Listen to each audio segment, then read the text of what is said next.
NU itu ya Islamiyah, ya Wataniyah, ya Basyariyah. Alafu minkum. Wassalamualaikum warahmatullahi wabarakatuh.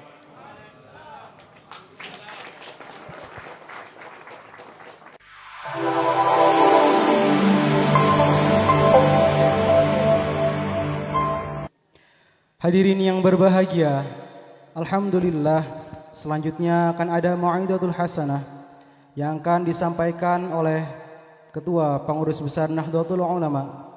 Kepada beliau Kiai Haji Profesor Dr. Said Akil Siraj, waktu dan tempat kami persilahkan. Assalamualaikum warahmatullahi wabarakatuh.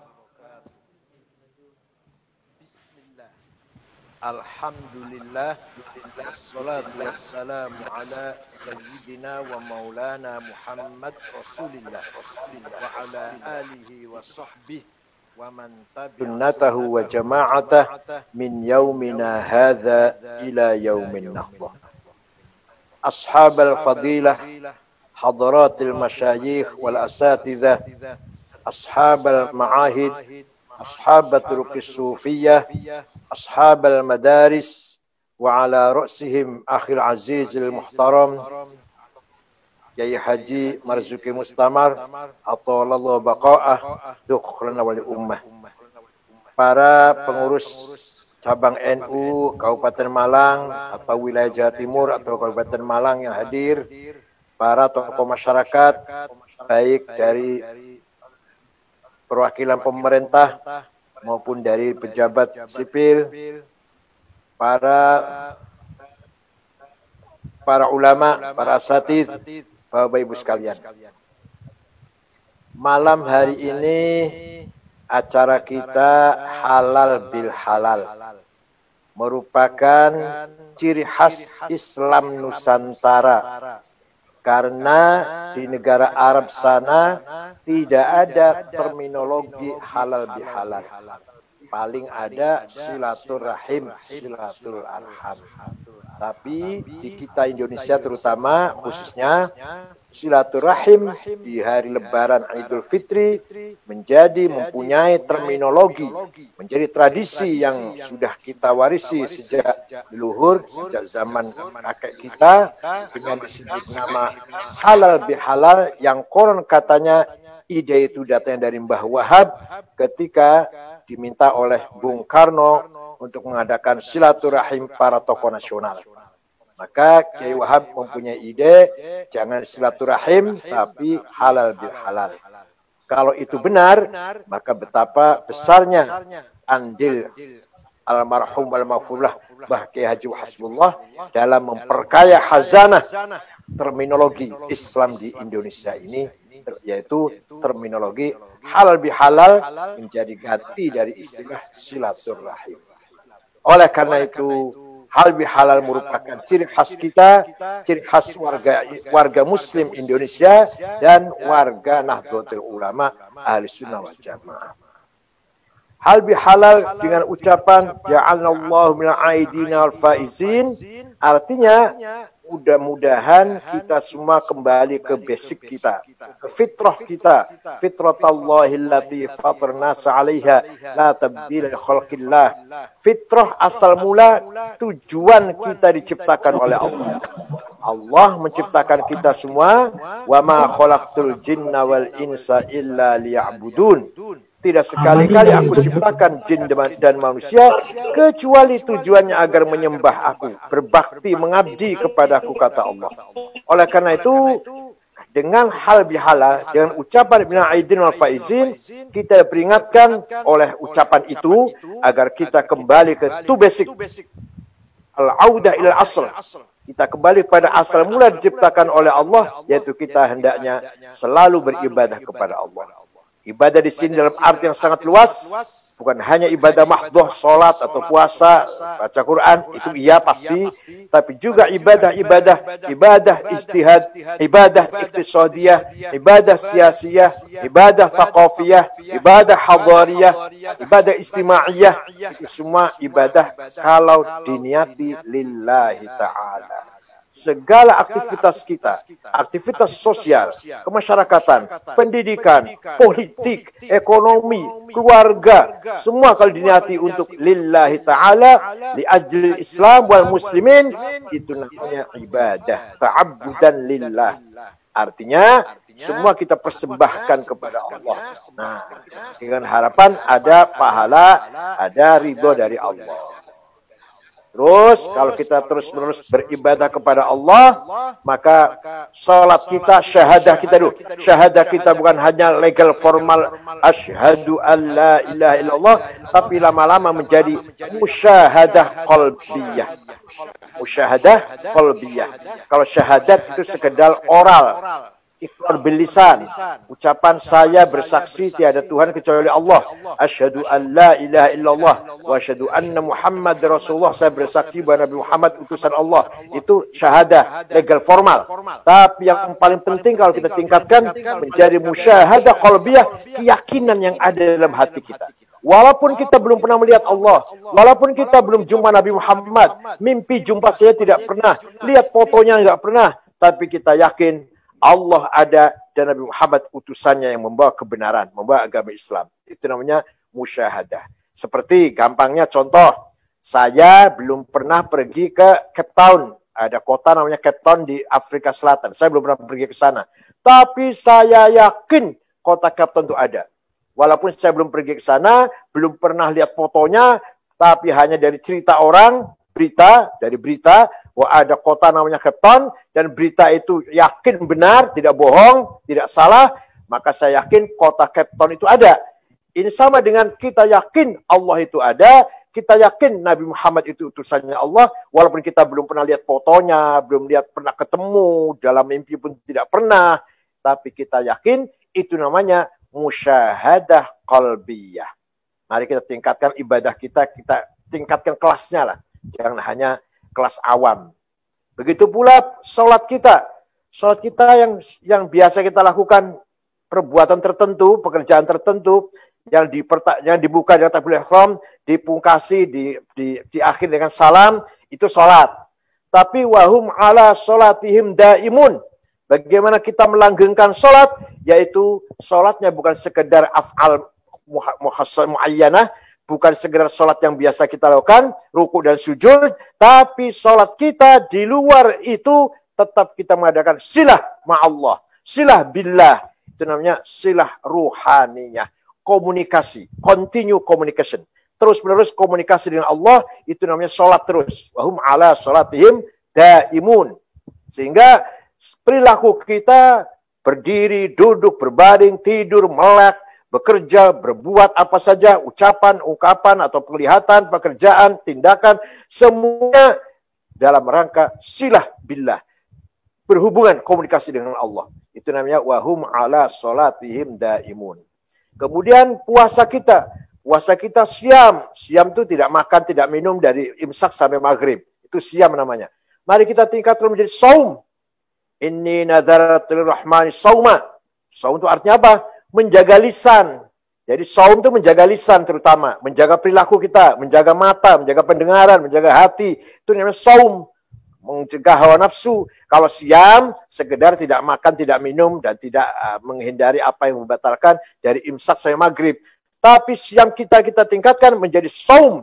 Maka puasa itu bukan hanya sekedar perintah seperti yang kita kenal, yaitu puasa, tidak makan, tidak minum, menjadi kepribadian kita, menjadi halawah, menjadi keindahan hidup kita. Itulah namanya saum. Ibadah kalau sudah mencapai halawah, ibadah kalau sudah mencapai keindahan, itu namanya sudah ibadah lataiful ibadah, lataiful asrar, sudah menjadi baca Qur'annya indah, bukan terpaksa, bukan karena menunjukkan kewajiban, bukan, tapi sudah menjadi malakah, sudah menjadi lataiful asrar yang ada dalam diri kita. Ini panjang kalau kita terangkan. Walhasil begitulah, mari kita tingkatkan ibadah kita. Begitu pula haji. Haji maknanya al-qasdu, menuju ke Mekah, tawaf, sa'i, wukuf, mabit, rabil jamarat, itu haji yang syar'i. Tapi hakikatnya haji adalah al-qasdu ilallah. Kita ini berjalan, hidup ini berjalan. Berjalan kemana? Menuju Allah. Hari ini hari apa? Hari Sabtu, besok Ahad, lusa Senin, Selasa, Rabu, Kamis, Jumat, ganti minggu, ganti hari, ganti minggu, ganti bulan, ganti tahun. Kita berjalan selangkah demi selangkah menuju kemana? Al-qasdu ilallah. Tidak lain kita hanya kembali kepada Allah. Itu artinya halal bihalal, back to basic. Kita sadar dengan keberadaan kita. Itu namanya ta'abbud. Kalau kita tingkatkan ta'abbud ini, maka ibadah kita menjadi taqarrub, menjadi pendekatan diri kepada Allah. Ta'abbud beda dengan taqarrub. Kalau ta'abbud masih ingin pahala, takut siksa, menjalani kewajiban, ingin pahala, ingin surga lah, supaya hidup enak di akhirat enak. Berarti masih menginginkan hawa nafsu kita, masih ingin memuaskan hawa nafsu kita nanti di akhirat nanti. Bidadari cantik.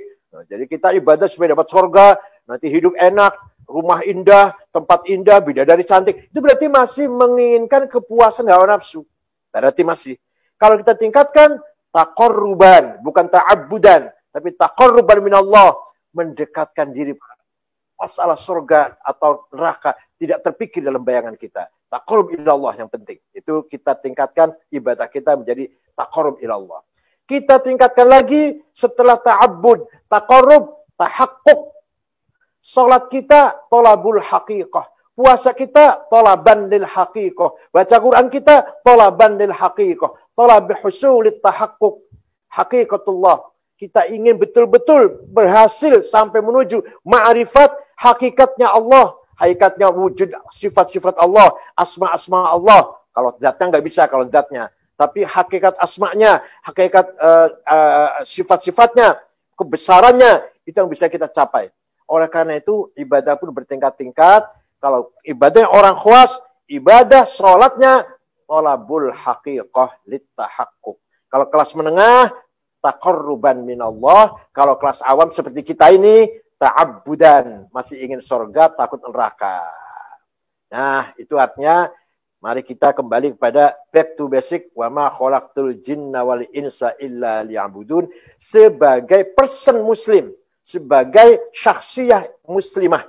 Sekarang kalau kita lihat dari sisi organisatoris, organisasi NU, mari kita kembali ke asal kita. Mari kita kembali ke asal NU didirikan, yaitu dengan prinsip tawassut dan tasamuh, moderat dan toleran. Tujuannya ingin taqwiyatu ukhuwatil islamiyah, taqwiyah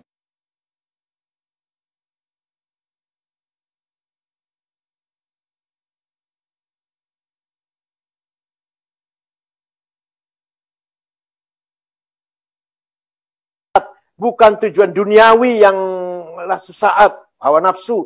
Tapi idealisme yang dibawa oleh Nahdlatul Ulama adalah ingin menciptakan perdamaian dunia. Dunia tanpa perang. Dunia tanpa senjata massal. Dunia tanpa nuklir. Dunia tanpa konflik. Itulah cita-cita NU yang sangat mulia. Dimulai dengan umat Islam yang bersatu. Umat Islam yang penuh dengan persaudaraan. Walaupun beda madhab, beda kelompok, beda sekte, mari kita bersatu. Ukhuwah Islamiyah. Semua saudara kita. Innamal mu'minuna ikhwah. Setelah itu ukhuwah wataniyah, lintas agama, lintas suku, lintas budaya, semua satu bangsa, satu negara Indonesia, saudara kita semua. Yang Kristen, yang Katolik, yang Hindu, yang Buddha, yang Konghucu, yang Gotoloco, Darmo Gandul, apalagi Keharingan, Kapitayan, Karuhunan, Subud, semua saudara kita, saudara sebangsa dan setanah air. Mari kita ingatkan kembali diri kita bahwa tujuan Nahdlatul Ulama dibentuk dulu ingin menciptakan, memperkuat ukhuwah wataniyah. Maka ada kewajiban, ada amanat yang dipikul di pundak kita mengamankan, mempertahankan tanah air kita. Lihat di Timur Tengah sekarang. Lihat di Timur Tengah sekarang. Afghanistan 100% Muslim. Terdiri dari 7 suku. 99% Sunni. Madhabnya Hanafi. Maturidi. Tarekatnya Naqsyabandiyah. Tapi perang sudah 40 tahun. Syiah cuma 1%. Syiah 1%. Sunni 99%. Perang saudara sudah 40 tahun. Hancur Afghanistan. Sedang Maulid Nabi dibom. rumah sakit dibom, sekolahan dibom, sesama Islam, sesama Afghanistan. Ini apakah kita seperti itu, ingin seperti itu? Kita punya ukhuwah Islamiyah, kita punya ukhuwah watoniyah. Tidak seperti itu. Irak sudah sejak tahun 2006 sampai sekarang sudah 1,5 juta nyawa melayang. Sesama Islam, yang non-Muslim nggak ikut perang, yang sama Islam yang perang ini di Irak itu. Yang pendukung Saddam Hussein dan yang anti Saddam Hussein sampai sekarang berantakan. Ketaman ada ISIS. Sudah 1,5 juta. Rumah sakit, sekolahan, masjid, pasar, jalan dibom. Suriah. Di Suriah apa lagi? Ada ISIS, ada Al-Qaeda, ada Wahabi, ada Salafi, ada Jabhat Nasrah, ada Syiah, ada Sunni. Syiahnya ada Hizbullah, ada Amal. Sunninya madhab Hanafi kebanyakan. Perang saudara, sudah 500.000 nyawa melayang. Itu yang meninggal, belum yang lari dari negerinya, berapa ratus ribu yang meninggalkan tanah airnya. Kehilangan ukhuwah Islamiyah sekaligus ukhuwah watoniyah. Mesir belum selesai. Tahun kemarin sholat Jumat di Masjid Rafah dibom. 860 jamaah sholat Jumat wafat meninggal dunia. Syuhada. Lagi sholat Jumat dianggap kafir. Jadi orang lagi sholat Jumat itu kafir itu. Halal darahnya harus dibunuh. Dibomlah orang lagi sholat Jumat itu. Di kota Rafah, Provinsi Aris. Itu di Mesir itu. Yaitu oleh jamaah takfiri. Atau takfir wal hijrah kalau di kita, jamaah Ansar Daulah kalau di kita. Lagi sholat Jumat dibom, kafir lagi sholat Jumat. Itu di Mesir. Libya sampai sekarang belum selesai. Mereka menyesal dulu membunuh presidennya Muammar Gaddafi yang telah membawa Libya menjadi subur makmur, segalanya murah bahkan gratis, banyak hal-hal yang gratis. Sekarang krisis ekonomi, kelaparan bahkan. Kilang-kilang minyak dibom, perang saudara belum selesai antara Libya Timur bin Ghazi dan Libya Barat Tripoli.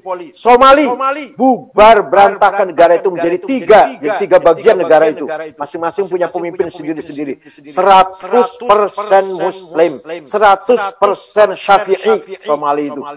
Syadzaliyah kebanyakan tarekatnya. Nah, mari kita syukuri kita ini mempunyai semangat ukhuwah Islamiyah dan ukhuwah watoniyah yang diletakkan dasar-dasarnya oleh Mbah Hasyim Asy'ari ketika mendirikan Nahdlatul Ulama. Luar biasa. Bukan sembarangan, bukan barang asal-asalan. Luar biasa ma'rifatnya Mbah Hasyim Asy'ari ketika mencanangkan NU dengan tujuan taqwiyatul ukhuwah al-Islamiyah wa taqwiyatul ukhuwah al-watoniyah. Sekaranglah kita rasakan. Sekarang kita rasakan pentingnya ukhuwah itu dibanding dengan di Timur Tengah. Oleh karena itu, semua saja yang sekolah di Timur Tengah, ngaji di Arab, sekolah Arab, silakan. Tapi pulang jangan bawa budaya, bawa ilmu pengetahuan. Saya sendiri di Mekah 13 tahun setengah dari S1 sampai S3. Pak Agir Munawar, senior saya itu 14 tahun juga. Pak Quraish Shihab, Gus Dur, Gus Mus, semuanya di Arab dulu. Tapi pulang bawa ilmu. Tidak bawa budaya. Budaya kita lebih mulia dari budaya orang Arab. Contoh satu aja nih, contoh satu. Lewat di depan orang sholat. Itu di Arab nggak apa-apa itu? Di Arab nggak apa-apa itu. Kita lewat di depan orang lagi sholat. Di kita, waduh, nggak berani. Itu budaya kita yang baik itu. Di Arab tidak apa-apa. Jangankan hanya lewat. Melangkai kepalanya orang lagi sujud. Saya lagi sujud, dilangkai kepala saya itu biasa Bukan hal jelek. Tidak jelek, tidak.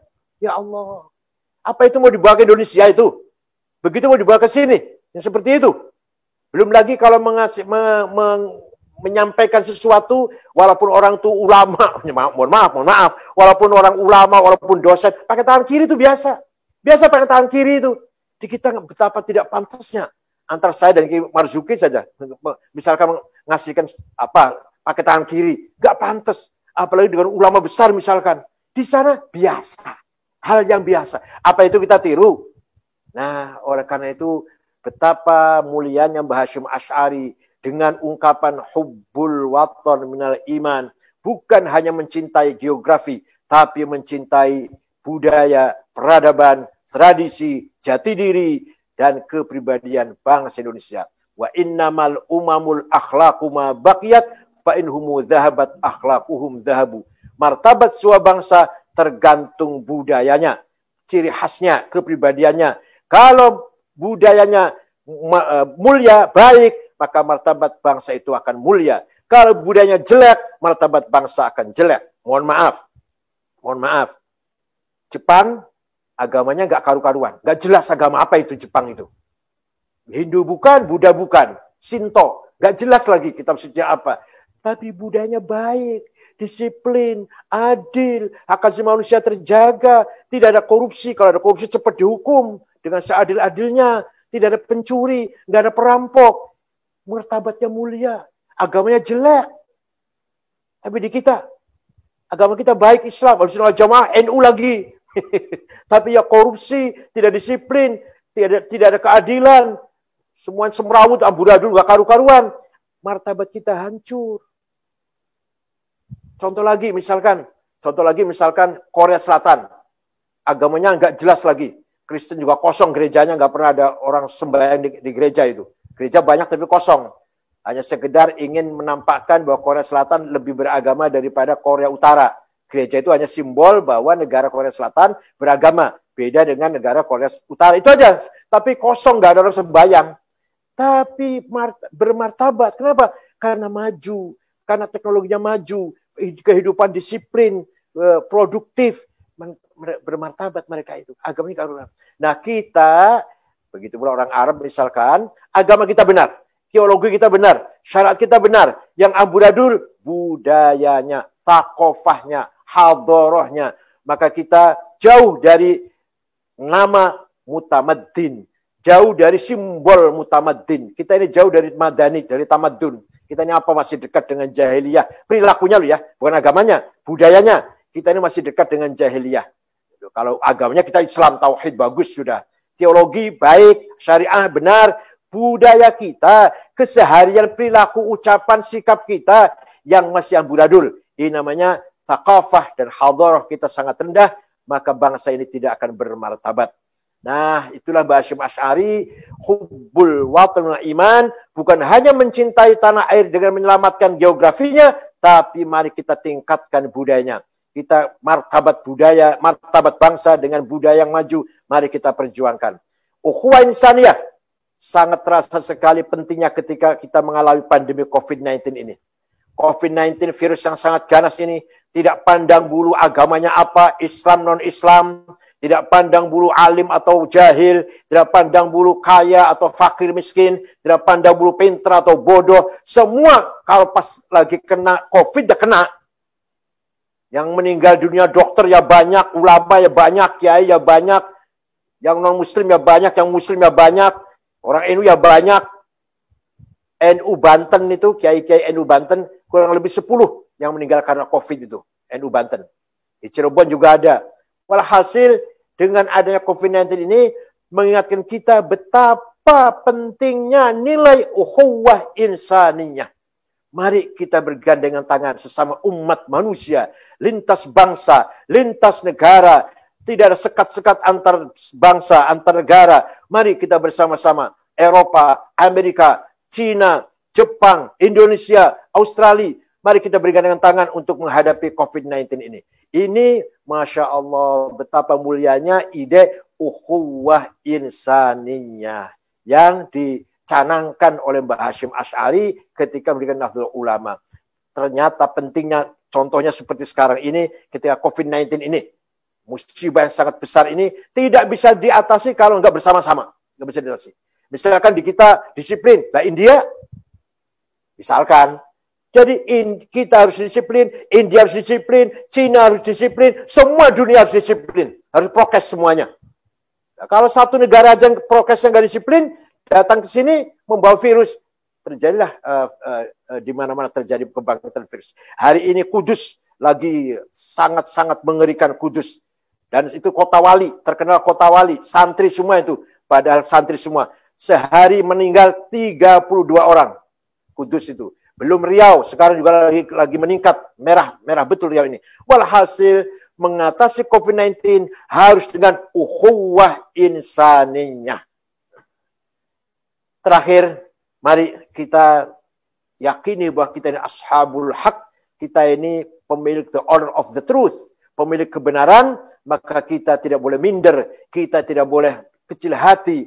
Terus terang saja, NU ini berperan dalam sisi sosial, dalam bidang sosial kemasyarakatan NU berperan. Tapi di bidang ekonomi NU masih ketinggalan. Bukan hanya ketinggalan, akses untuk maju ekonomi masih sulit ditembus. Dari pemerintah pun kurang memberikan afirmasi bagaimana agar mengangkat ekonomi warga NU. Masih kurang, masih belum atau masih kurang dari yang kita harapkan. Ekonomi ini dari Orde Baru sampai sekarang masih tetap dipegang oleh kartel, masih tetap dimonopoli kapitalis, masih tetap dimonopoli kelompok tertentu. Warga NU atau kita orang NU belum bisa ikut seperti mereka menangani ekonomi nasional ini. Masih belum. Impor, ekspor kita nggak kenal itu, masih jauh itu. Belum lagi masalah bursa efek atau apa, bursa komoditi. Kita masih jauh dari itu. Kita masih jauh dari itu. Masih ketinggalan kita ini. Wah, padahal kita alhamdulillah di segala bidang sudah maju. Ini harus kita pikirkan. Alhamdulillah sedikit demi sedikit kita mulai memasuki wilayah-wilayah itu, tapi terus terang sangat berat, sangat sulit menerobos batas atau merobos tembok yang sangat kuat agar kita ikut serta membangun ekonomi. Kita ini masih ekonomi kelas rendah, kelas menengah paling tinggi itu pun menengah ke bawah, bukan menengah ke atas. Sangat jauh kita masih tidak menjangkau putaran ekonomi konglomerat, ekonomi yang kelas tinggi, yang kelas elit, kita masih jauh dari itu. Padahal sila kelima, keadilan sosial untuk bagi seluruh rakyat Indonesia. Ini sila kelima, sila yang paling jauh panggang dari api. Sila pertama, kedua, ketiga, alhamdulillah sudah mulai membaiklah. Pertama, ketuhanan Maha Esa membaik, persatuan membaik, musyawarah demokrasi membaik, kemanusiaan lumayan. Tapi kalau sudah sila kelima, yaitu keadilan sosial bagi seluruh bangsa Indonesia, masih jauh panggang dari api. Ini butuhkan perjuangan yang terus-menerus. Padahal dalam Fathul Mu'in dikatakan, faslun fil jihadi wa huwa fardu kifayatin marratan fi kulli am wa anwa'uhu arba'atun itsbatu wujudillah wa iqamatu syari'atillah wal qitalu fi sabilillah wa daf'u darari ma'sumin musliman kana aw ghairu muslim bil it'ami wal iksa'i wal iskani wa thamanid dawa'i wa ujratit tamrid. Jihad itu ada 4 hukumnya fardu kifayah, ada 4 macam. Yang penting nomor 4 yang penting. Nomor 4 adalah wadaf'u darari ma'sumin, memberi perlindungan kepada seluruh warga negara yang baik-baik, bukan penjahat. Maksum itu orang baik-baik, bukan penjahat. Dia apa dijaganya? Dengan kesejahteraan, bil it'ami pangan, wal iskani sandang, wal iksai sandang, wal iskani dan papan. Sandang, pangan, dan papan harus kita cukupi. Bagaimana kita Fathul Mu'in, kitab yang kuno itu, mendorong kita agar meraih kesejahteraan, termasuk jihad fisabilillah. Jadi, berusaha, berjuang agar warga NU itu sejahtera, jihad fisabilillah. Fathul Mu'in itu. Wa thamanid dawa'i dan harga obat-obatan. Wa ujrat tamri dan biaya kos kesehatan. Itu pun jihad fisabilillah. Bagaimana agar terjangkau, semua masyarakat bisa berobat. Semua harga obat-obatan murah dan biaya pengobatan rumah sakit atau dokter murah terjangkau. Berusaha seperti itu, jihad fisabilillah. Belum lagi masalah zakat. Seandainya orang Islam semuanya zakat, BUMN semuanya zakat, insya Allah tidak ada kelaparan, tidak ada kemiskinan. Kenapa masih banyak kemiskinan, masih banyak kelaparan? Karena zakat belum disiplin. Orang Islam yang zakat masih belum disiplin. Ya, berapa persennya orang Islam yang zakat, betul-betul zakat. BUMN, belum ada peraturan pemerintah mewajibkan zakat BUMN. Belum ada. Coba kalau ada, insya Allah bisa salah satu jalan keluar untuk mengatasi kemiskinan ini. Kemiskinan merupakan beban berat, kewajiban berat bagi bangsa ini, terutama kita warga Nahdlatul Ulama, yang kebanyakan orang miskin ya kita, kebanyakan orang yang kelas bawah ya kita. Nah itu yang kewajiban kita yang sangat berat. Bagaimana jihad menciptakan wadaf'u darari ma'sumin, bil it'ami wal iksa'i wal iskani wa thamanid dawa'i wa ujratit tamrid. Mari kita renungkan semuanya ini. Soal siapa ketua umumnya NU, siapa saja bisa ganti, siapa islamnya bisa ganti, tapi khittah tidak boleh berubah, tidak boleh bergeser. Jangan seperti Ikhwan Muslimun. Ikhwan Muslimun waktu berdiri Hasan Banna, mu'tadil, moderat, begitu ganti Said Qutb, radikal. Begitu pula Hizbut Tahrir, waktu pertama kali berdiri waktu Taqiyuddin Nabhani, moderat, begitu ganti Abdul Qadim, Al-Burstah, radikal. Nah, NU tidak boleh seperti itu. Pemimpinnya siapa saja, ketua umumnya siapa saja, rois amnya siapa saja, tapi khittah NU tidak boleh bergeser. Fitrah, jadi asal mula fitrahnya NU tidak boleh berubah. Siapapun ketua umumnya, siapapun rois amnya. Terima kasih. Ja'allahu wa iyyakum min aidil faizin. Taqabbalallahu minkum ajma'in. Taqabbal ya karim. Mohon maaf lahir batin. Syukran wa dumtum fil khair barakati wan najah. Wallahul muwaffiq ila aqwamit thoriq. Wassalamualaikum warahmatullahi wabarakatuh.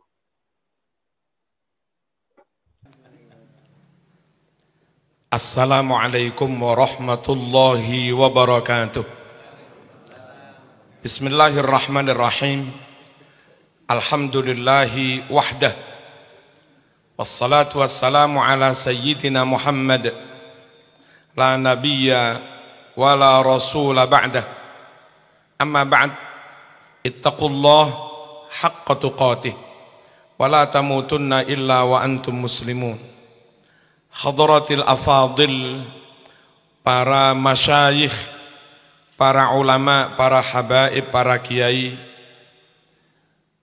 wa ala muqaddamihim raisuna al-profesor ad-doktor Romo Ki Haji Said Agil Siraj, matta'anallah bituli hayatih wa nafa'ana bi'ulumih wa afadha alaina min barakatih. Ma'izzukum ya kiai. Para kiai, ada Kiai Hamzawi, guru kami, ada Kiai Masyudi, sampun berapa tahun Kiai? Umur ibu? 19 tahun Kiai menikah. Kiai Masyudi, alhamdulillah masih sehat. Semoga terus bisa bimbing kita semua. Ada Profesor Dr. Imam Suprayogo yang kedahipun sampun partikelir. Ada Profesor Dr. Abdul Haris Al-Muhasibi, menika Rektor UIN Maliki Malang, UIN yang terbesar terdepan di seluruh Indonesia. Insya Allah UIN Syarif kalah kalau tidak ada Kiai Said. Menang karena ada kisah. Profesor Dr. Maskuri Bakri, mugi-mugi sehat. Konco kula akhi fillah Romo Ki Haji Sutiaji yang ditugaskan menjadi wali kota Malang. Saking Dandim, nggih, Danrem, dan Ramil, saking kepolisian. Hadirin hadirat rahmakumullah, tanggi-tanggi kathah niki. Pertama kami sampaikan sugeng riyatin minal aidin wal faizin, mohon maaf lahir dan batin. Sekaligus tambih ngelingaken konco-konco yang kebetulan kadang awam itu bingung mengucap minal aidin wal faizin. Pastikan yang pertama itu dal, minal aidin. Yang kedua zai wal faizin. Nah, aidin dari kata-kata aid pakai dal, faizin dari kata-kata fauzan, untung bejo, faizin. Maka siapapun, kadang sebagian konco ketua RT tasik belajaran bingung, terus minal izin wal faizin. Nah, mboten-mboten, tapi minal aidin wal faizin. Itu doa jar majrur, muta'alaknya fi'ilnya mahdhuf. Aslinya moga-moga Allah menjadikan kita semua orang-orang yang kembali kepada fitrahnya. Minal aidin. Terus kalau kembali fitrah berarti wal faizin, menjadi orang yang menang, yang beruntung.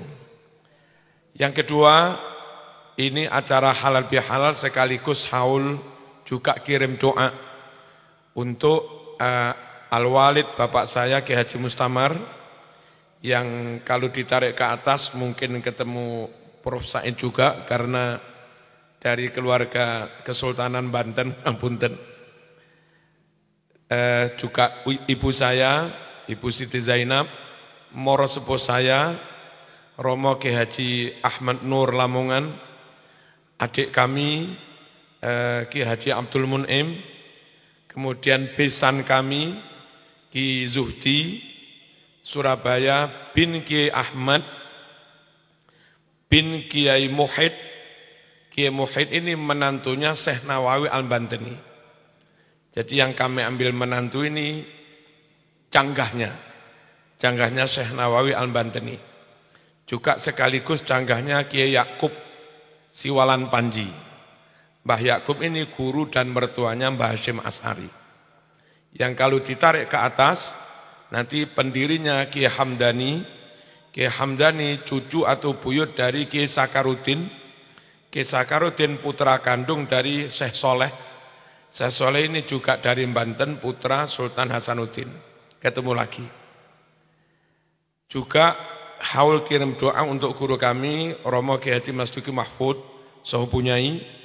Guru kami, Romo Kiai Haji Ridwan, sekalian juga Kiai Hasbullah. Yang kami perlu matur Kiai Hasbullah ini, hafal Quran 1 bulan. Hafal Alfiyah 7 hari.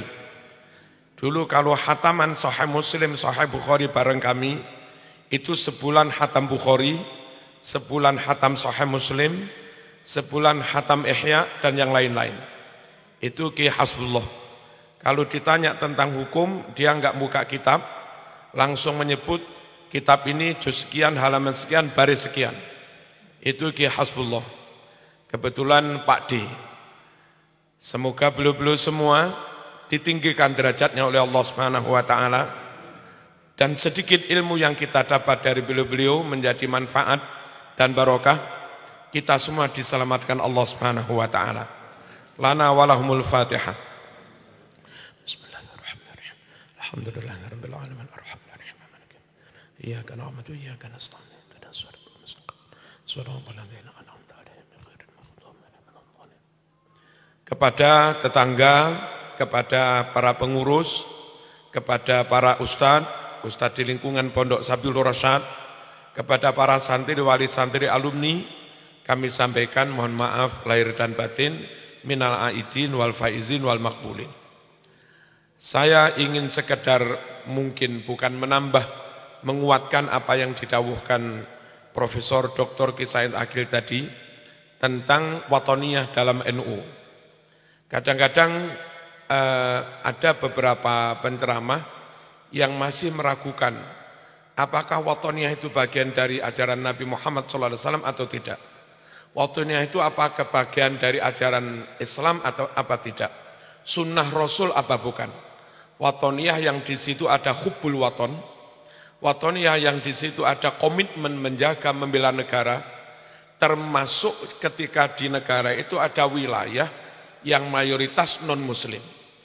Kalau menjaga keutuhan negara, meskipun sebagian mayoritas non-muslim, apa itu sunnah Rasul, apa bid'ah? Ini kita perlu paham, gagal memahami ini zaman menjadi radikal. Kita itu kadang nyun sewu, ada yang sok nasionalis, berkedok nasionalisme, dia enggak ngopeni agama, menolak agama. Yang satunya berkedok dakwah, berkedok jihad, lalu dia mengingkari nasionalismenya. Yang hanya agama tok minus nasionalisme bisa membahayakan kedaulatan negara. Yang nasionalisme tok sekuler, enggak mikir agama, bisa membahayakan iman. NU tidak ingin seperti itu. Bagaimana bagi NU itu selamat agamane, aman negarane. Selamat agamane iso husnul khotimah, aman negarane iso Rabbana atina fid dunya hasanah. Hadirin rahimakumullah, saat Rasulullah sallallahu alaihi wasallam berangkat hijrah, Dia sebetulnya berat banget meninggalkan Mekah itu. Nah, karena agak keberatan meninggalkan Mekah, akhirnya dia membalik badan menghadap Mekah sambil berucap seperti ini. Wallahi ya Makkah, innaki la ahabbu biqa'il ardi ilayya. Walaula anni ukhrijtu minki lama kharaj. Ada lafaz walaula anna qaumaki akhrajuni ma kharajtu minki. Demi Allah, hai negeriku Mekah, kaulah negeri yang paling aku cintai. Andai tidak karena kaummu kafir Quraisy mengusir aku enggak bakalan meninggalkan kamu. Nabi hijrah meninggalkan Mekah bukan tidak hubul waton. Dia cinta Mekah, dia cinta tanah air. Perkara dia meninggalkan Mekah karena di muqata'ah, di embargo juga diusir oleh kafir Quraisy. Ini secara lafdzon, secara verbal, Nabi menyatakan cinta kepada Makkah, cinta tanah air. Dari situ saya yakin, hakul yakin, bahwa cinta tanah air itu sunnah Rasul. Cinta tanah air ada dalam diri Rasulullah SAW. Cinta tanah air dilakukan, diucapkan, dicontohkan oleh Rasulullah SAW. Makanya kalau kita juga cinta tanah air, itu bagian dari ittiba sunnah Rasulullah SAW. Lalu kalau panjenengan baca hadis Bukhari Muslim, hijrah ke Madinah, selama 16 bulan di Madinah itu, Kanjeng Nabi diperintah kiblatnya menghadap Masjidil Aqsa. Dia putra Makkah, masa-masa memori-memori indahnya di Mekah, nikah pun di Mekah, mengalami kemanten anyar juga di Mekah. Tapi selama di Madinah 16 bulan, nggak boleh kiblat madhep Mekah, nggak boleh kiblat madhep Masjidil Haram. Diperintah Allah madhep Masjidil Aqsa. Kangen, kerong cang Pak Muzakin. Kangen banget dia. Lalu minta kepada Allah supaya kiblatnya dikembalikan madhep Masjidil Haram. Dan itu diijabah, direspon, dijawab oleh Allah dengan menurunkan ayat. Nah, ini hadis Bukhari Muslim plus ayat yang enggak percaya kafir. Enggak percaya Quran itu kafir. Mana ayatnya? Qad nara taqalluba wajhika fis sama. Falanuwalliyannaka qiblatan tardaha. Fawalli wajhaka syatral Masjidil Haram wa haitsu ma kuntum fawallu wujuhakum syatrah, dan seterusnya. Muhammad, kami Allah tahu kok sampean sering menengadah wajahmu ke langit, taqalluba wajhika fis sama. Kenapa Nabi ndanga minta supaya kiblatnya dikembalikan madhep Masjidil Haram, madhep Ka'bah. Kiblatan tardoha, sungguh itu kiblat yang kamu cintai Muhammad. Kiblat yang kamu legoi. Kiblat yang kamu ridho. Oke, mulai saat ini kami izinkan Anda sholat menghadap Masjidil Haram lagi. Fawalli wajhaka syatral Masjidil Haram. Allah menyebut kiblat menghadap Mekah itu kiblatan tardoha. Kiblat yang Nabi ridho, Nabi senang, Nabi puas. Dan Allah pun mengizinkan memerintah supaya kiblat madhep Masjidil Haram. Saya yakin hadis Bukhari Muslim digabung dengan ayat ini sebagai bukti dan dalil Kanjeng Nabi cinta Makkah. Saking cintanya sampai kangen Mekah. Enggak mungkin kangen, enggak mungkin rindu, enggak mungkin kerong kalau tidak cinta. Kesimpulan dari dalil-dalil ini, Nabi mencintai Mekah. Lalu apakah Mekah ketika itu sebaik Malang? Tidak. Apakah Mekah ketika itu sebaik Kecamatan Sukun? Tidak. Apa Mekah ketika itu sebaik NKRI? Tidak. Mekah ketika itu hampir 100% musyrik. Yang ada berhala. Tapi Nabi tetap mencintai. Banyaknya kafir Quraisy di Mekah tidak menyurutkan Nabi untuk tetap kangen mencintai Mekah karena tanah airnya. Indonesia yang Islamnya kira-kira 90%. Jawa Timur yang Islamnya kira-kira 98%. Lalu kita enggak berkomitmen mencintainya. Padahal Nabi saja tetap mencintai Mekah. Padahal Mekah ketika itu, nyun sewu, ya hampir semuanya musyrik. Toh Nabi tetap mencintai. Loh, Nabi mencintai Mekah itu karena di sana banyak muslimnya kah? Karena di sana full tauhid kah? Atau karena Mekah memang tanah airnya? Halo? Karena Mekah memang tanah airnya. Nyata bahwa hubbul waton itu entah diucapkan Nabi atau tidak, itu memang nyuwun sewu, bagian dari ekspresi keimanan seseorang, yang mana kalau orang itu iman diperintah ittiba Rasul. Juz'un nau'un min ittiba'i Rasul, salah satu bentuk macam ittiba Rasul itu ittiba Rasul dalam hal mencintai tanah airnya. Allahumma shalli ala sayyidina Muhammad. Monggo dilengkapi baca hadis Bukhari dalam babus safar, kitabus safar. Di situ diceritakan Kanjeng Nabi itu kalau tindak lama, mungkin perang Khaybar sampai berminggu-minggu, terus sudah lama pulang enggak pulang ke Madinah.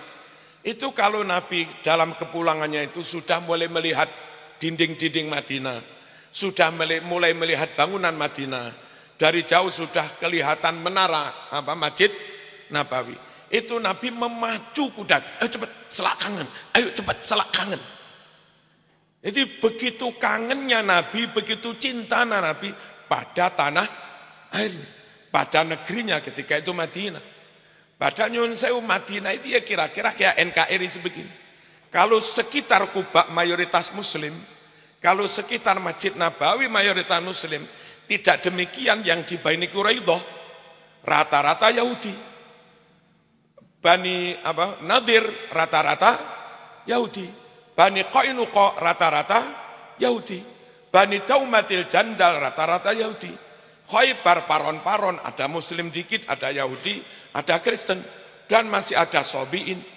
Madinah yang campur-campur kayak begitu tidak menyurutkan Nabi untuk tetap kangen dengan Madinah.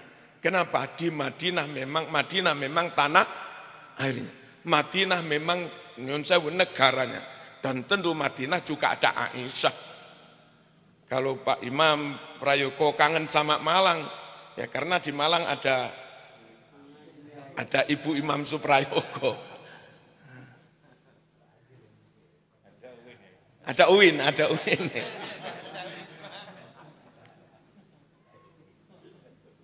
Terlepas apa Nabi mencintai tanah airnya itu, bagian dari tasyrik. Monggo. Pinarak dan mriki lho mboten.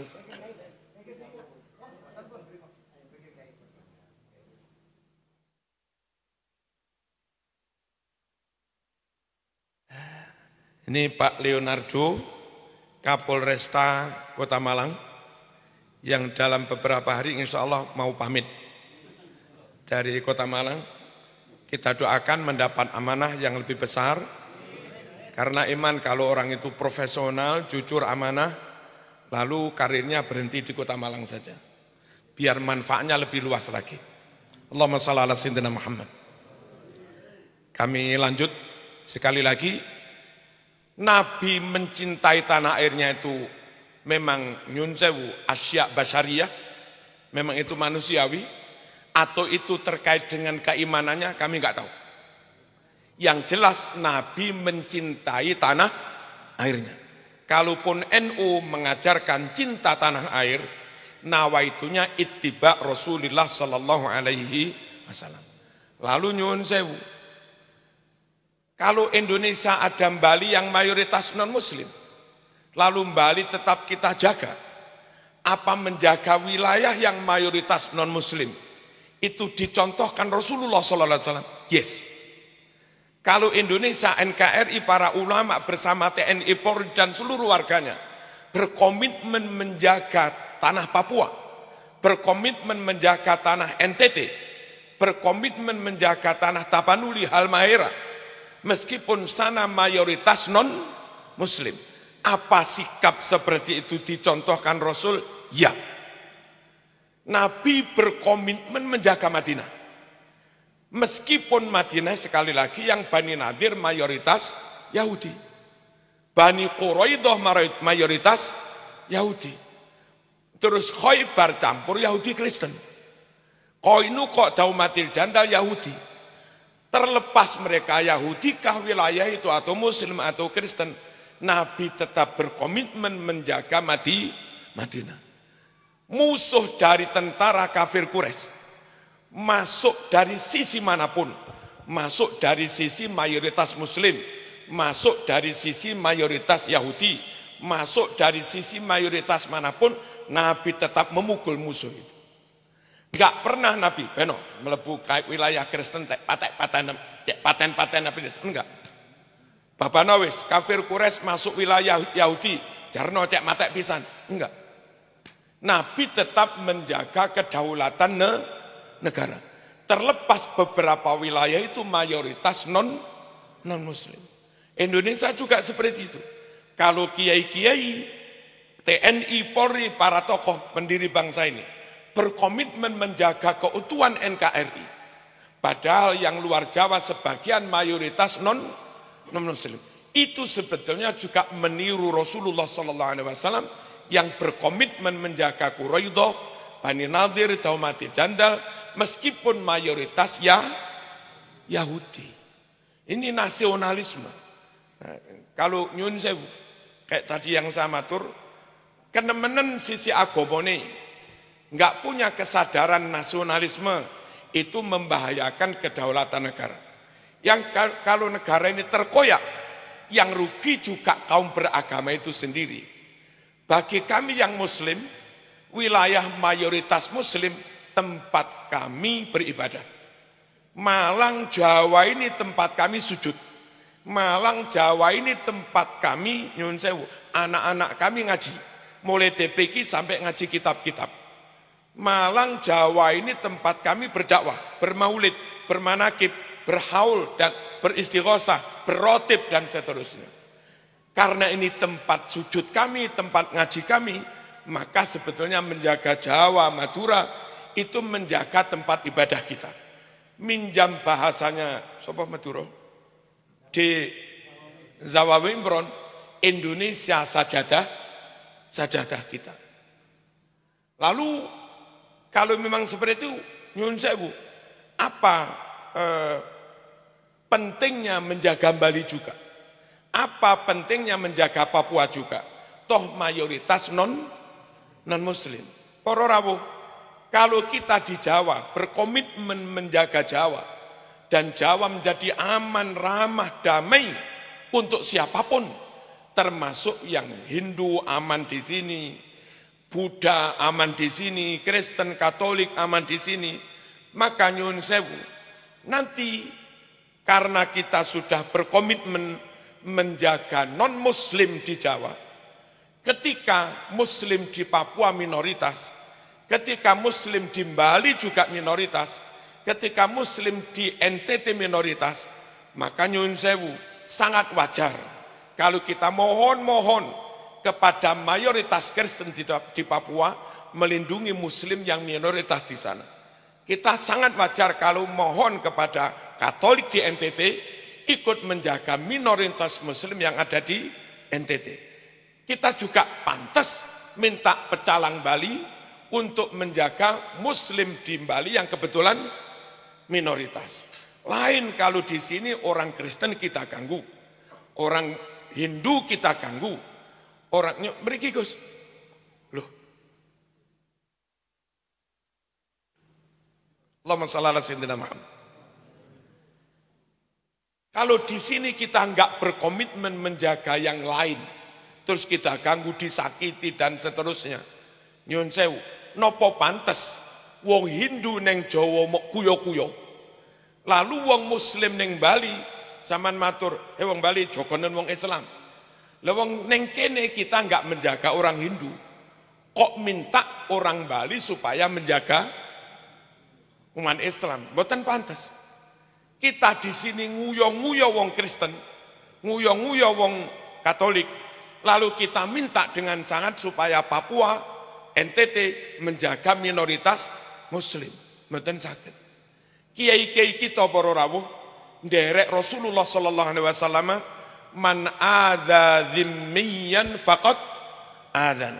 Barang siapa menyakiti zimmi, zimmi itu non muslim yang sewarga negara dengan kita. Bukan non muslim warga asing yang menyerang negara kita, bukan. Non muslim yang sewarga negara dengan kita. Non muslim dari luar negeri yang menyerang kita namanya kafir harbi. Non muslim dari luar negeri yang minta suaka perlindungan kita namanya mustakmin atau mustakman. Non muslim dengan negara lain yang antara kita dengan Australia misalnya ada perjanjian untuk saling melindungi. Wahai Australia, kalau ada WNI di negaramu tolong dilindungi. Kalau ada wargamu di Indonesia kami lindungi juga. Itu namanya kafir mu'ahad. Nah, non-muslim Indonesia itu mau berdamai, hidup berdampingan dengan muslim sebagai warga negara. Ini namanya non-muslim yang zimmi. Nabi dawuh, barang siapa mengganggu, menyakiti non-muslim yang zimmi, maka dia telah menyakiti aku, kata Nabi. Kenapa menyakiti Kanjeng Nabi? Nabi berkepentingan banget bagaimana Islam itu kesannya menjadi positif, kesannya menjadi baik, citra Islam dijaga. Nah kalau kesan Islam jadi baik, positif, citra Islam dijaga, mudah sekali orang non-muslim itu menerima Islam. Kalau sampai Islam itu pakai kekerasan, nyun sewu, sarkasme, ujaran apa namanya? Ujaran kebencian, hoak, fitnah, dan macam-macam. Itu akhirnya kesan orang non-muslim kepada Islam itu jelek. Dan kalau kesannya jelek, yang terjadi antipati. Kalau yang terjadi antipati, susah mereka didakwai. Makanya kata Muhammad Abduh, al-Islam mahjubun bil muslimin.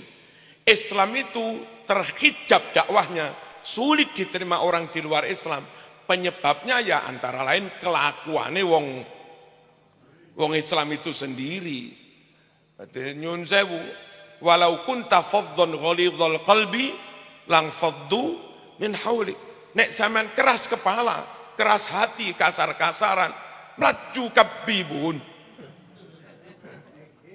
Apa ini? Buyar Melayu kabeh. Man adza dzimmiyan faqad adzan. Itu merugikan dakwah. Sikap suka menyakiti non-muslim.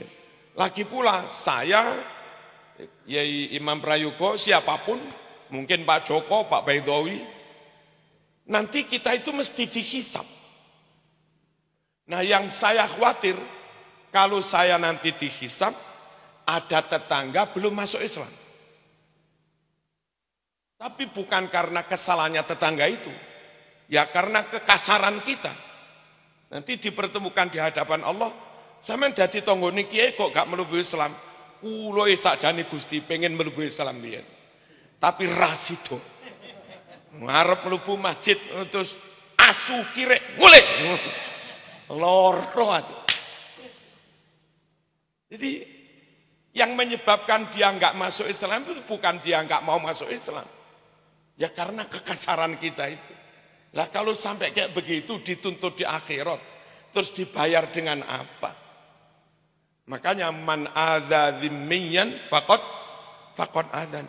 Menyakiti non muslim yang zimmi berarti menyakiti Rasulullah sallallahu alaihi wasallam, karena nabi yang benar-benar ramah, rahmatan lil alamin, kesannya menjadi kasar, sadis dan yang lain-lain. Allahumma shalli ala sayyidina Muhammad. Pokoknya saya yakin wataniyah, nasionalisme itu bagian dari ajaran dan sunnah Rasulullah Sallallahu Alaihi Wasallam. Yang terakhir untuk diketahui oleh semua, tinggal Indonesia para rawuh bisa melaksanakan Islam besar-besaran, rame-rame asal gak ono COVID. Nabi itu lahir di Mekah, tapi bisa rame-rame bermaulid ria. Ribuan, puluhan ribu bersama Habib Syekh, bersama Riyadul Jannah, bersama Ridwan. Itu ya hanya di Indonesia itu. Kalau sama yang Saudi maulid rame-rame diobiak. Diobiak karo askar sampean. Syukurlah ono NKRI. Kalau di sini maulid tentarane melok mulutan bisa. Di Polres ada penerbangan. Hadro itu. Nah kayak begini. Monggo disyukuri dijogo. Lek Indonesia bubar terus ati mulutan nang di. Kanjeng Syekh Abdul Qadir Al-Jilani radhiyallahu anhu makamnya teng Baghdad. Tapi ada manakipan besar-besaran haul Syekh Abdul Qadir ya di Indonesia ini neng Batak terus gak usum misalnya. Wong perang ae.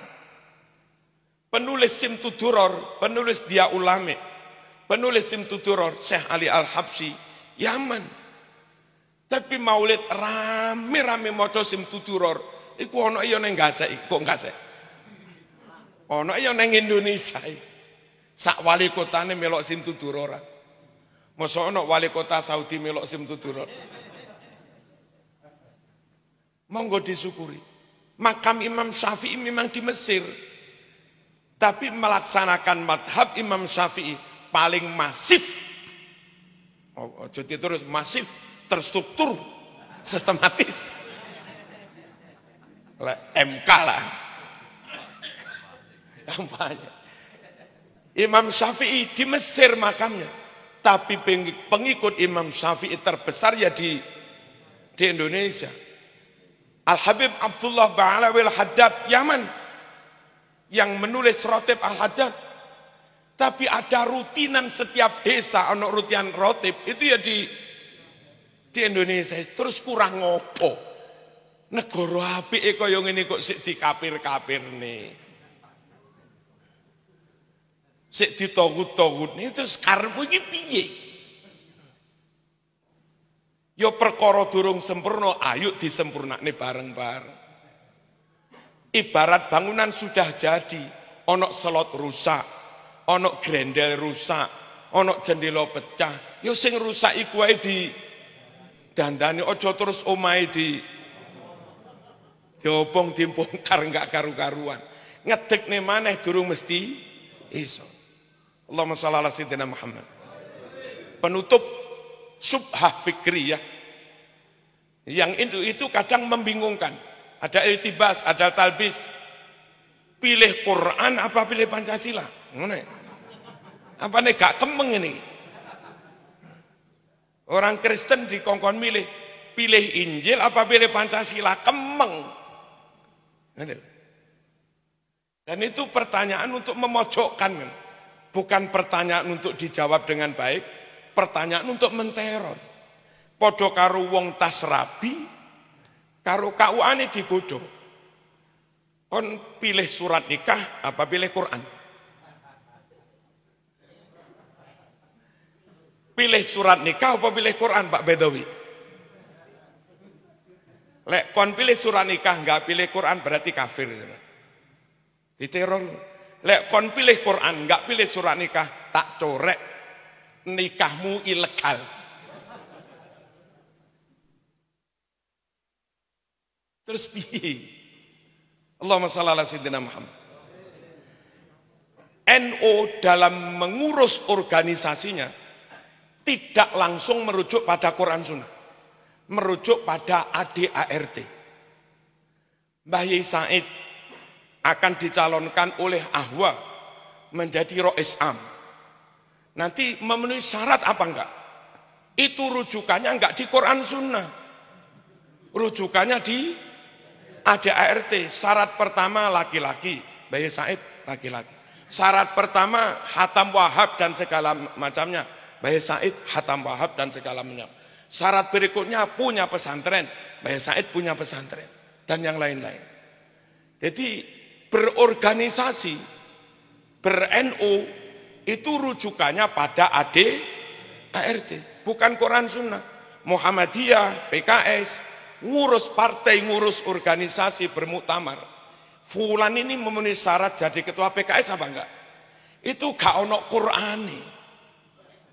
Merujuk pada Quran, ayat piro? Surat opo? Itu merujuknya ya pada ADART. Yang itu kesepakatan pertama, aturan main yang disepakati intern partai atau organisasi itu untuk sebuah legalitas kepengurusan. Yang sesuai dengan ADART berarti sah, yang enggak sesuai dengan ADART berarti tidak sah. Dan itu boleh dalam Islam. Al-muslimuna ala syurutihim illa syarton ahalla haraman au harrama halalan. Umat Islam itu boleh nyuwun sewu berhimpun dengan mensepakati pasal-pasal, syarat-syarat di antara mereka. Asal tidak ada pasal yang menghalalkan barang haram, mengharamkan barang halal. Nah, NU mengatur organisasi merujuk pada ADART dan boleh tidak kafir, tidak tagut. Muhammadiyah, PKS, HTI, LDII mengatur organisasinya merujuk kepada ADART dan tidak kafir, boleh, tidak musyrik. Sejatinya ketika bangsa ini berhimpun dan mensepakati pasal-pasal, syaratnya presiden bla bla bla, ketentuan menteri bla bla bla, gubernur bla bla bla. Ketika bangsa ini berhimpun membentuk suatu negara, mensepakati aturan main yang itu namanya UUD. Kemudian bernegara mereka merujuk pada UUD itu, ya boleh. Seperti organisasi merujuk pada ADART. Kalau begini saja haram, kalau begini saja kafir, maka NU, Muhammadiyah, LDII, PKS berorganisasi merujuk pada ADART, tidak Quran berarti yo kafir pisan. Sesama kafir jangan saling mengkafirkan. Ini kudu clear. Kalau enggak clear kita sudah benar tapi disalah-salah. Dan repotnya katut sing nyalah-nyalah. Nah, yang membuat pasal-pasal dalam UUD itu ulama top-top. Di sana dulu ada Ki Wahid. Dan Ki Wahid ketika ada sulit mesti matur ke abahnya, Mbah Hashim As'ari. Jadi Pancasila UUD 45 hasil pemikiran orang top-top, mondoke suwe, ngajine kata, hatam Bukhari Muslim. Terima nih di kafir nih wong sing apal hadis telu. Ulu bin atin dolalah, wa kulu dolalatin finnar. Idza matal insan in qata amalu illa min salatin innamal a'malu binniyat. Sadaqa Rasulullah. Wong apal hadis telu dadak ngapir-ngapir. Mboten saged para, kecuali kalau ada pasal yang nabrak Quran Sunnah. Terus apa ada pasal atau sila-sila di Pancasila yang nabrak Quran Sunnah? Kita ini diwajibkan nyuwun sewu memasyarakatkan ketauhidan kepada muslim maupun kepada non muslim supaya semuanya mengakui ketuhanan. Kalau langsung sila pertama la ilaha illallah, wong Hindu enggak gelem terima. Sila pertama la ilaha illallah, Konghucu enggak iso terima. Ketika dengan semangat tauhid yang sama, dengan redaksi yang beda, ternyata muslim non-muslim mau menerima. Mana? Ketuhanan yang Maha Esa. Lah kok enggak menyebut Allah belas? Quran juga memberi contoh kita, mengekspresikan, menyatakan tauhid, tidak harus menyebut lafdzul jalalah, lafaz Allah. Apa ada lafaz tauhid yang diungkapkan tanpa menyebut lafaz Allah? Ada. Wa ilahukum ilahun wahid. Apa itu? Tuhanmu, Tuhan yang Maha Esa. Kalau ketuhanan yang Maha Esa salah, ya salah no pisan kalimat. Apa itu? Wa ilahukum ilahun wahid. Dan yang lain-lain. Dalam Islam ada baldatun thayyibatun rabbun ghafur. Di NKRI ada sila kelima. Napa? Keadilan sosial bagi seluruh rakyat Indonesia. Dalam Islam adalah ikraha fiddin, lakum dinukum waliyadin lana a'maluna walakum a'malukum.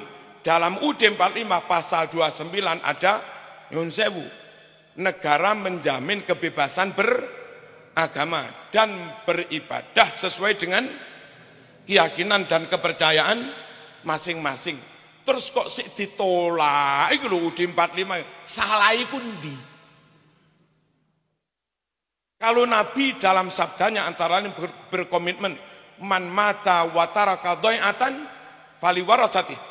Barang siapa mati meninggalkan harta benda, aset, silahkan dibagi oleh ahli warisnya. Barang siapa mati wa alaihi dain, meninggalkan hutang, fa ilayya wa alayya. Aku yang menanggung. Aku Nabi sebagai kepala negara. Dan itu dipasalkan loh di Indonesia. Mungkin negara lain nggak punya pasal itu. Pasal 26, 27. Orang miskin, fakir miskin, anak yatim, anak terlantar dijamin, ditanggung oleh negara. Kurang apik piye NKRI itu Mas? Halo? Halo? Monggo. Dalam Islam ada wasawiruhum fil amri, ada wa amruhum syura, ada kalimat hadis Nabi ma khaba man istakhar wala nadima manis tasar. Enggak akan rugi orang yang mau istikharah, enggak akan gagal orang yang semuanya diputuskan berdasar musyawarah. Di Indonesia ada perwakilan permusyawaratan, gitu kan? Napa? Kerakyatan yang dipimpin oleh hikmat kebijaksanaan dalam permusyawaratan perwakilan. Itu dari kalimat-kalimat Quran, tapi lek Quran lek-lekan nyel mau tawakne kepada non muslim juga ya sulit menerima. Atas nyun sewu kebijakan ulama-ulama Indonesia, bagaimana semangat dari Quran itu tetap ingin diterapkan, di-appliedkan di Indonesia, tapi piye carane non muslim pun bisa menerima. Obat ini pahit banget. Lek diombe mandi tenan, tapi dipeksa pahit. Dokter pinter Mas, dibungkus karo apa jenenge? Kapsul lah, kapsule dileleti madu, kaya ngono kuwi lho. Oh. Pun dilene apa dereng nih? Makanya NKRI harga mati. Terus nyun sewu. Dulu 1923-24 Hijaz terjadi peperangan, pemberontakan oleh Wahabi. Karena disokong Inggris Perancis, Raja Syarif Hussein kalah, terus Wahabi menang. Hijaz full dalam kontrol Wahabi. Apa yang mereka lakukan? Makam ulama, sahabat, aulia, syuhada gusur rata dengan tanah. Lalu banyak ulama dibunuh. Plus ribuan naskah Sahih Bukhari Muslim tafsir mereka rampas, terus mereka musnahkan. Untungnya santri-santri di Indonesia yang ketika itu ngaji ke Syekh Mahfud At-Turmusi, ngaji ke Imam Syekh Nawawi, ngaji ke Said Al-Habib Ahmad Zaini Dahlan, itu segera pulang ke Indonesia menyelamatkan kitab-kitab Bukhari Muslim yang di sana banyak dimusnahkan. Nah kalau sama nyari Sahih Bukhari Muslim umur 200 tahun, neng Arab kangelan Mas. Tapi nyari naskah Bukhari Muslim umur 150 tahun, 200 tahun. Di Indonesia banyak. Di rumah mas saya Lirboyo, Sidogiri, Sarang, yang lemari-lemari lawas. Atau di lemari saya itu. Banyak kitab warisan dari mbah-mbah yang umurnya sudah ratusan tahun. Apa itu? Negeri ini tempat Allah menyelamatkan Sahih Bukhari Muslim dengan jumlah ribuan. Negeri ini tempat Allah menyelamatkan naskah tafsir Nyun Sewu Qurtubi, Tabari, naskah tafsir Ibnu Katsir dengan jumlah ribuan, yang mana kitab-kitab itu dulu di sana sudah banyak dimusnahkan. Menjaga negeri ini sebetulnya sekaligus menjaga amanah Allah, yang mana di negeri ini Allah mengamanatkan naskah Bukhari Muslim yang asli. Monggo. Bagi NU belum sempurna Islamnya sebelum berwataniyah, dan belum sempurna wataniyahnya sebelum benar-benar beragama dengan baik. Niki sing saged kula aturaken mugi-mugi menjadi tambahan wawasan buat kita, dan kita benar-benar NU. NU ini kenapa? Islam Pol, NKRI Pol. NKI Pol rapata Islam, itu duduk NU. Oh Islam Pol neng negara ini dewe kafir-kafir, hormat merah putih kafir, itu juga bukan NU. Jadi sekali lagi NU itu ya Islamiyah, ya Wataniyah, ya Basyariyah. Alafu minkum, wassalamualaikum warahmatullahi wabarakatuh.